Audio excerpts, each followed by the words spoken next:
पाटील राहणार खडकी। तर सर्व शेतकऱ्यांच्या वतीनं आदरणीय श्री लोणीकर साहेबांचे या ठिकाणी आभार मानतो, कारण आज शेतकऱ्यांचा आणीबाणीचा काळ आहे आणि या शेतकऱ्यांच्या आणीबाणीच्या काळामध्ये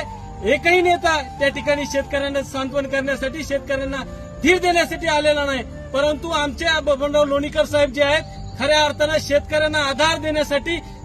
घरी न बसून घर बांधावरती येऊन या ठिकाणी शेतकऱ्यांना आधार देण्याचं काम जर मराठवाड्यातला कोण करत असेल तर आदरणीय लोणीकर साहेब या ठिकाणी करत आहेत। आणि खरंच भाऊचं करावं तेवढं आभार या ठिकाणी शेतकऱ्याच्या वतीनं आम्ही मानतो, कारण आणीबाणीच्या काळाला जो खऱ्या अर्थानं आज शेतकऱ्याचा आणीबाणीचा काळ आहे, शेतकऱ्यांना नेत्यांची गरज आहे, परंतु सगळे नेते त्या ठिकाणी गोधडी झोपलेले, परंतु एकमेव आमदार, एकमेव नेता या मराठवाड्यातला असा आहे जो शेतकऱ्यांच्या बांधावरती येऊन शेतकऱ्यांचं दुःख, शेतकऱ्यांच्या वेदना समजून घेण्याचं काम जर मराठवाड्यात कोण करत असेल तर आदरणीय लोणीकर साहेब या ठिकाणी करताय। सर्व शेतकरी बांधवांकडून आदरणीय लोणीकर साहेबांचं पुनश्च एकदा धन्यवाद या ठिकाणी व्यक्त करतो।